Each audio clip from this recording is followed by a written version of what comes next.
ومیتنا وشاہدنا وغائبنا وصغیرنا وکبیرنا وذکرنا وانثانا، یہ ہے تو اللہم اغفر لحینا، اے اللہ ہمارے زندوں کی مغفرت فرما، ومیتنا ہمارے مردوں کی مغفرت فرما، اور اشارہ ہوتا ہے کہ جو میت سامنے رکھی ہے، جیسے اور میت ہماری، یہ بھی ایک میت ہے ہماری، میت کا لفظ موجود ہے یہاں پر، اللہم اغفر لحینا ومیتنا، اور ہمارے میت جو ہماری سامنے رکھی ہے، اس کو تو کہہ رہے ہیں اور کہاں سے میت آ گئی، تو لفظ موجود ہے، یہ بات بھی غلط ہے۔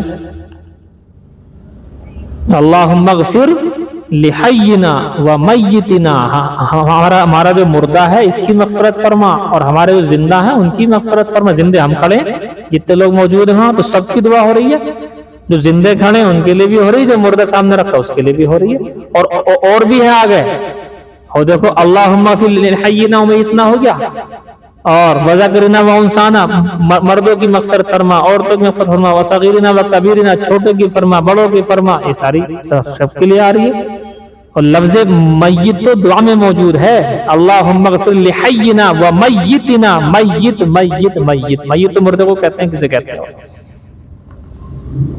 جی، اور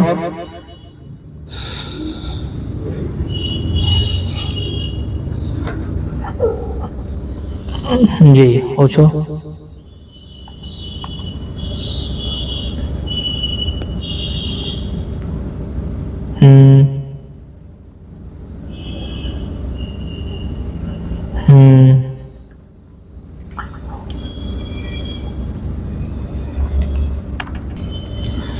یہ تو اچھی بات ہے، بری بات نہیں ہے، کوئی آدمی خانہ کعبہ کا طواف زیارت ہو رہی ہو خواب میں اور رو رہا ہو، یہ تو اللہ کی محبت کی ہے بات، اور اس کا اثر سونے کے بعد تک رہے تو پھر اور بھی اچھا ہے، یہ تو بہت اچھی بات ہے، یہ خوبیاں ہر ایک کے پاس نہیں ہوتی، یہ چیز ہر ایک کے پاس نہیں ہوتی یہ چیز۔ چلیے میں ایک چیز آپ کو بتا دیتا ہوں، استاد کو کبھی کبھی یہ چیزیں بیان کر دینی چاہیے۔ سوئے ہوئے تھے اور جو ہے خواب میں ہمارے ایک دوست ہیں، وہ وہاں پر گئے ہوئے تھے عمرے کے لیے، تو وہاں موبائل لے کے گئے، وہ حضور کے پاس روضہ مبارک پر تھے، تو مجھے فون کیا وہاں سے خواب ہی میں کہ جو بھی آپ کو کچھ بولنا ہے مفتی صاحب، یہ میں اس وقت یہاں ہوں اور میں نے اسپیکر آن کر دیا، حضور سامنے ہے ادھر، آپ کو جو بولنا ہے یہاں سے بول سکتے ہو۔ اب میں بولنا شروع کیا عربی میں، اپنے جو بھی باتیں کہہ رہا تھا، اتنا رو رہا تھا میں کہ میں بس پوچھوں، رو کر کے میں نے حضور سے کچھ باتیں بتائیں کہ ایسے ایسے ایسے ایسے، بہت رو رہا تھا، بے پناہ رو رہا تھا۔ تو اس کی تعبیر ہم نے دی، پھر اور تعبیر سے معلوم ہوا کہ اچھا ہے، بہت اچھا ہے کہ حضور سے ایک مطلب محبت ہے، دلی محبت کی ایک علامت ہے یہ، تو یہ تو ان کے لیے بہت اچھا خواب ہے۔ خواب میں حج عمرہ کرنا ہی ایک خیر والی بات ہے، پھر اس کے اندر رونا، یہ سونے پہ سہاگا، یہ اور اچھا ہے، نور علی۔